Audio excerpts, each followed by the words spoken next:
introduce, and it's my absolute honor and privilege to introduce Khadeeja Kubra, a young kid who's pursuing her Bachelor of Arts in English Literature and Psychology from Jyotinivas College. She very proudly calls herself a Hope citizen, and she's interested in doing deep dive and research in behavioral psychology. And I know somebody who is so articulate that very often we all stand up and stare at her in awe. Khadeeja, over to you to talk to Gunit, Durga, and most certainly to our own Yasmeen. Over to you, Khadeeja. Hello everyone, good evening, one and all present here. Today, I would like to introduce to the youngsters of the day, Gunit Kaur, Yasmeen Ahmed, and Durga Srinivas. Now, let me introduce to Gunit Kaur. Gunit Kaur is a rising senior at Machine St. Joe's High School in California. She is a deep passionate about sustainability and environmental issues and topics, especially environment, justice, and equality. She wants to focus effort, educate through the sustainability. She is not only impacting the young students across the world, but also she is giving importance towards policy makers and political leaders to be aware of sustainable development. I warmly welcome you, ma'am. Now let me introduce to Durga Srinivasan. He is an award-winning political activist from New York who has researched in sustainable development in Paris, France, Bangalore, which is in India. He is passionate for achieving equality among everyone without any discrimination. She was at the age of 14, she did organize a group of political people, and she also promoted for the education of women.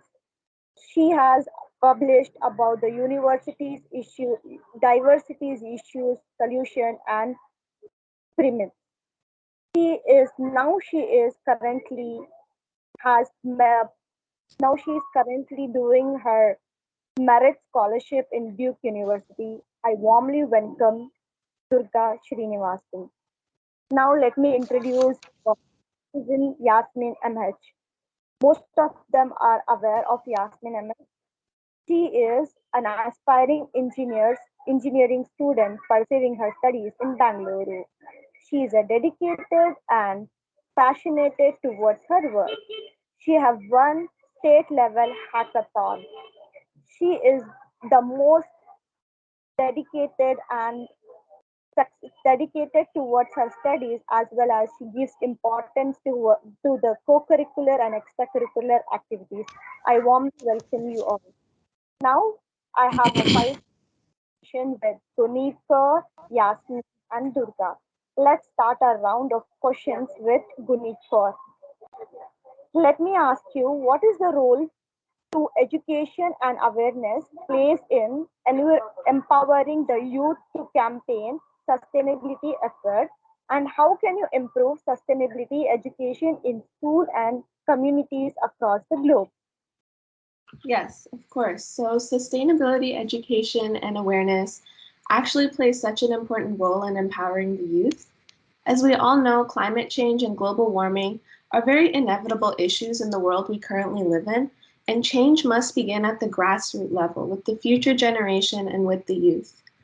So, sustainability education in schools and communities across the globe must be improved beyond the boundaries of reduce, reuse, and recycle. And with such basic education and not going in depth, students will struggle with gaining enough information and the knowledge they need to create the change of tomorrow. Thank you. Question to Durga. How important is intergeneralization collaboration is addressed to sustainability challenges, and how different generations work together efficiently? Thank you so much for having me, everyone. I'm really excited to be with you all today. Thanks for the warm welcome as well. And it was great to hear Neelam G speak earlier. So thank you. And Gunit, as well as Yasmeen, wonderful to be on this panel with you. Yeah, I think the importance, and especially wanted to say a huge thank you to Jacinta G, who kindly invited me to speak on World Sustainability Day. So thank you for all for having me. So to start off with this question, it's a really unique one that I'm excited to delve into because a lot of my past policy work was mobilizing not only youth, but folks of all generations in order to achieve a goal. So, one such initiative was with HCHS for Equity, which was my school diversity issues, where we have a city of 30% Black students, but only had, I want to say, 2% Black students in our public high school in New York City. And to achieve actual changes in the number of people of Latinx and Black descent in New York City who are a part of our school, we had to get folks together of all ages.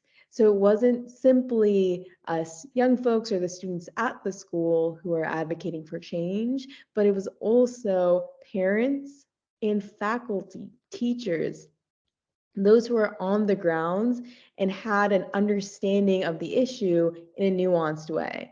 And I think that approach is incredibly necessary for how we're going about looking at the sustainable development goals. Because if we don't take a multi-generational stance, then we will lose key populations. I found that with my work as well, is when if we weren't going to prioritize getting our teachers involved, then change is so unlikely to happen. And you can see how passionate people are of all ages. Right?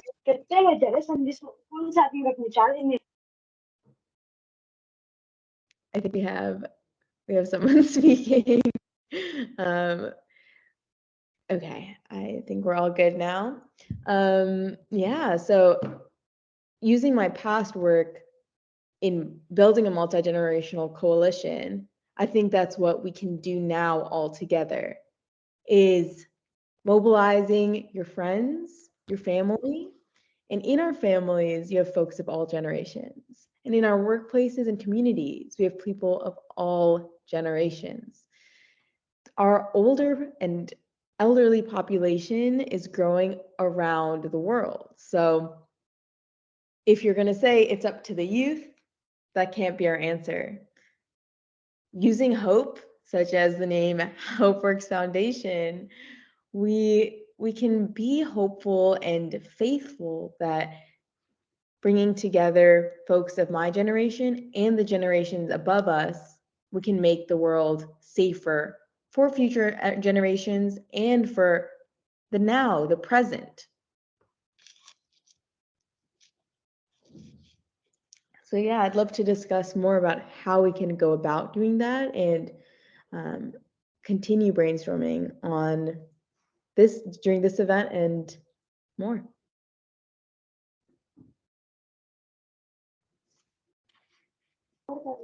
Thank you. Question to Yasmin. What are some inspiring example of young leaders who have successful in sustainable projects or what movements? What can we learn from these experiences?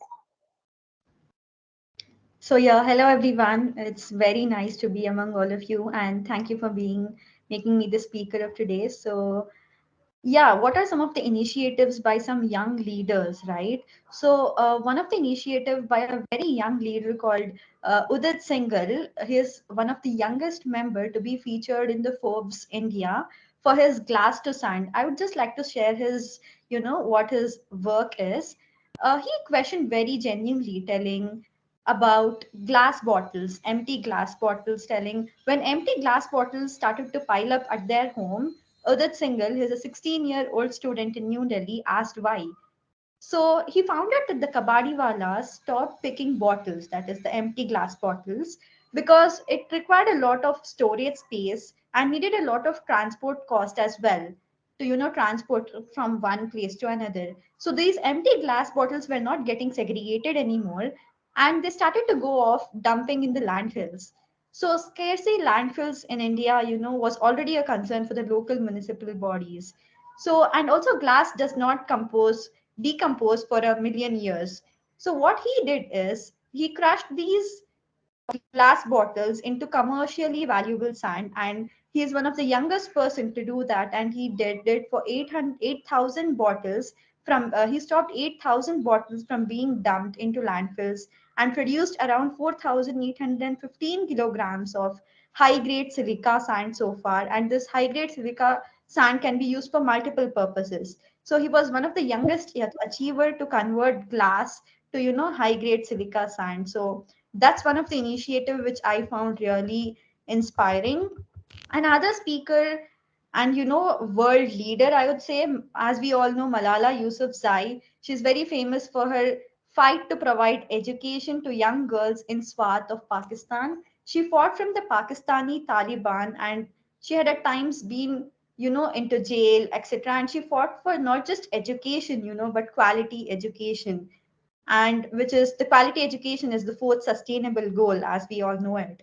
So she fights for gender equality, which is also the fifth sustainable development goal.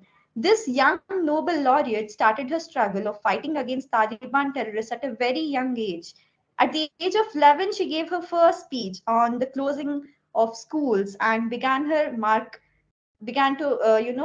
have her press appearances at the very age of 11, guys. So yeah, and at the age of 2000 at the age of 15, in the year 2012, she was shot in the head and survived from the Taliban terrorists. In the age of 2014, Malala Yousafzai became the youngest Nobel laureate up to at that time, and she received Nobel Peace Prize from an Indian citizen called Kailash Satyarthi, who is also a leader who campaigned against child labor in India and advocated the universal right to education. The speech which Malala Yousafzai delivered is commendable, and I think that's something I was very inspired looking at when I was in like fifth or sixth standard, I guess. So the simplicity that she has, the work that she did, and the inspiring speech which she delivered that day, I think that's my favorite. To talk about another speaker, or to talk about another young achiever. She's not young, but I would say she's not young by heart, but she's not young at her age, but she's young by heart. That's Salumarada Timmaka. As we Karnataka citizens know, she is a woman in Karnataka who is noted for her work in planting and tending 385 banyan trees along a 85-kilometer stretch of highway between Hulikal and Kudur of Karnataka. She has planted around 8,000 other trees, and she has also won a lot of awards for her work. She's and in she didn't receive any education, but the kind of work that she does, it proves that we need not actually need education to be sustainable or to do a work that is so good. I'm so proud that I was fortunate to meet her and plant a tree along with her in our school. So these are some of the examples of young achievers. And to the work that I'm actually doing, I'm working on a project that's to reduce the excess use of power and energy in extracting metals from the printed circuit boards and the RAM boards, etc., electronic materials. And the prototype which we developed was using the process of bio leaching, which reduces, tons and many kilowatts of power from kilowatts of power, and by using living microorganisms. So it's very technical, but on a ground level, this is what I would say. And yeah, this is my answer for your question. Thank you. Thank you, Yasmeen. And to Gunit, what challenges do young people face when trying to promote sustainability, and how can these challenges be overcome? Yeah, so I think young people actually face several challenges regarding promoting sustainability and kind of incorporating sustainability within their life. So I think some of these main challenges that we can kind of take note of is maybe lack of resources. Many young advocates maybe lack the logistical resources, financial resources, and such resources to kind of launch these large-scale sustainability projects. There's also a lot of resistance to change, changing habits, changing behaviors. These are all things that kind of take a long time to change, and it could be, a very common obstacle when it comes to sustainability efforts. But in my opinion, I think the biggest challenge, the biggest hurdle that we all face is kind of the lack of awareness.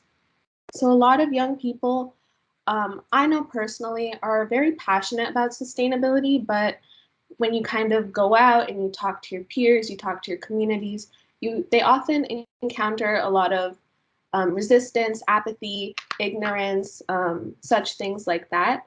So I think with this lack of awareness, a lot of young people find it hard to relate on this topic.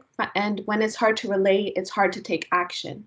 So I think these challenges can be overcome through increased education, providing more information, more knowledge, kind of bringing this topic to light, bringing this topic to the forefront of a lot of discussions, not only in the educational world, but maybe also in the corporate world, also within government and things like that.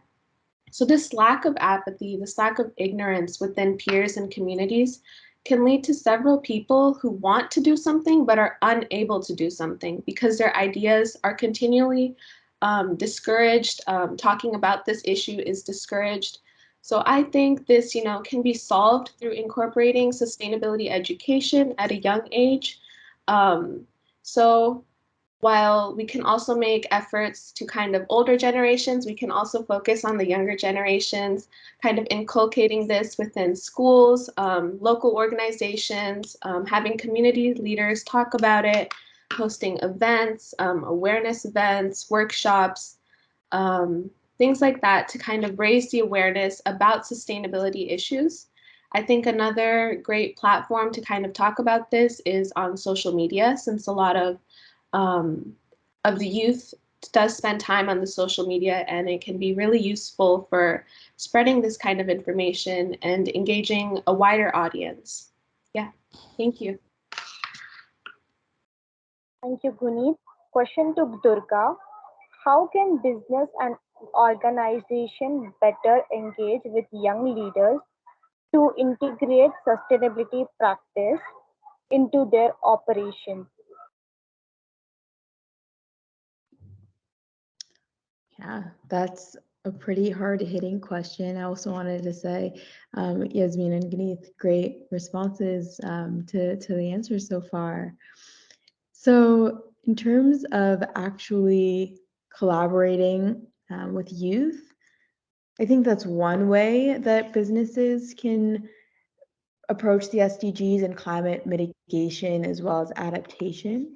But another way is simply understanding that when you create less waste and focus on the sustainable development goals in your projects, that's when you end up saving money. So a lot of what these businesses about, and us as individuals do too, is how do you save money? How do you make sure that you and your family and the next generation of your community is safe and sustainable? One way of doing that is focusing on creating less. There seems to be a bit of background noise, but it's all good. Is creating less waste personally and in your businesses as well as households. Something like, for example, solar power is incredibly cost effective for you as an individual in your home and for cities, communities, and businesses. So it turns out that when we do things that are good for the planet, that ends up being good for us as citizens of the world, and for our families, because again, we're all interconnected. I really like what Neith was talking about before, and that social media is another way we can spread this message. We've I've been trying to demystify some of this work around businesses and um, companies as well as households, how all of us can be promoting the sustainable development goals. So would love to continue the conversation on social media, which I can drop in the chat. And I just think that if we all start bringing these linkages together of sustainable development in the more climate focused sense, as well as the equity sense with what folks at HopeWorks are doing in terms of educating folks in India and around the world, that's how we can make change happen, is bringing together all 17 goals in a holistic manner.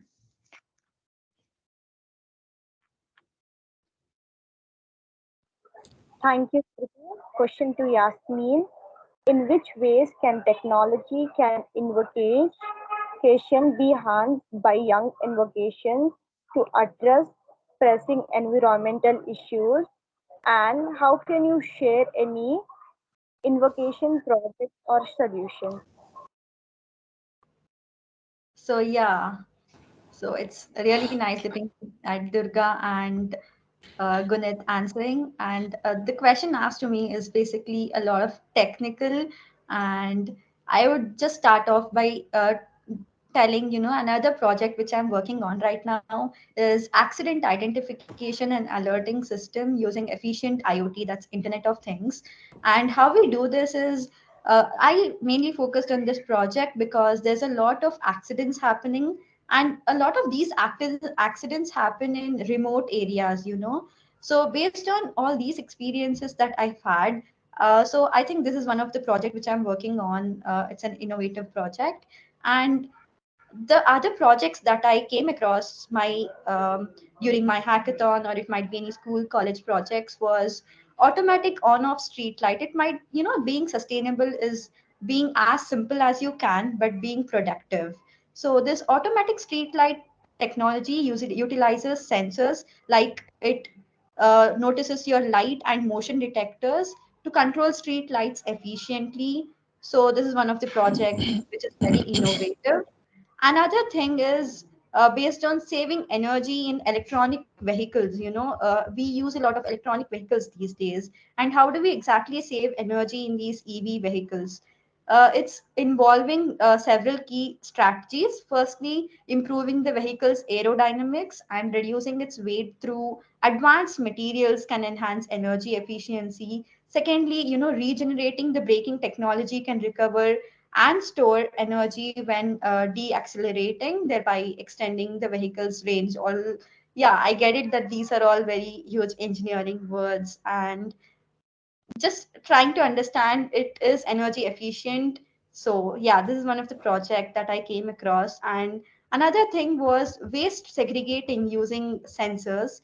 Waste segregation using sensors automates the process of sorting the waste by deploying sensors to identify and categorize the waste materials based on various characteristics. Once detected and classified that you have several kind of waste, the automated systems or robots sort out the waste into appropriate categories such as recyclables and non-recyclables, reducing the need for human labor. I mean, when we have technology, why do we need to actually worry? So just give it to the robots, they'll do your work. I would like to end my point, this answer by a point telling that we have been treating sustainability as a B2C, business to consumer thing, but it's actually not the consumers. We can connect business to business. So our main focus should be B2B. We need to target companies because business influences the most and economy as well. So yeah, that's it. Can I can I just have one point in case you have time? Can I? Yes, sure. Yeah. Talking about technology, that we just heard. Do you know there's one resource which is absolutely inexhaustible on this earth, and we have in plenty, is the human resource. So something which can be done by hand and by human beings, because we also need to provide a lot of jobs to several people. This is one point. So we have to understand that fact, that in a country, in a region, especially in the South, global South, the population is going to be much more, where much more construction, much more industry is going to be done. We have to understand where to stop saying that this should be done completely by machines. One more point I just wanted to mention was about when I said that when whatever industry you try to look into, see that you don't disturb the balance. On the solar energy thing, I would request all the young people to see one movie called The Planet of the Humans by Jeff Gibbs and Michael Moore. And you will understand that this whole thing about green business is actually an eyewash. And they are the same capitalistic people who were digging the oil, who were digging everything. They sponsor the Earth Day. They sponsor all these events. And when you say solar, and in a large one, you actually need fossil fuels to start that solar thing. And the solar batteries and the batteries that you need to store that electricity, that is again comes from precious metals, which we have to mine and mine and mine. And these won't be, I mean, this is something which is like a vicious cycle. So industry tells you, okay, now EV, we talk about EV. Where does EV get its charge from? Electricity. Where do you get electricity from? Again, you are using fossil fuels. Again, you are using these solar things. Wind power, so much of it has been sold. One windmill cannot last more than 10 years. And what happens to that whole material? Where does it go? Does it, actually happen? So whenever we are looking at, and you are children, so I'm just trying to tell you, this is a very vicious capitalistic cycle which has to be broken. So the one resource is one is human, and then one shift that has to happen for all the sustainability is here. This has to change, and that needs social change. Much less in industry, much less in capitalistic thing, but here of each human being. We use less power, less this thing, less this thing.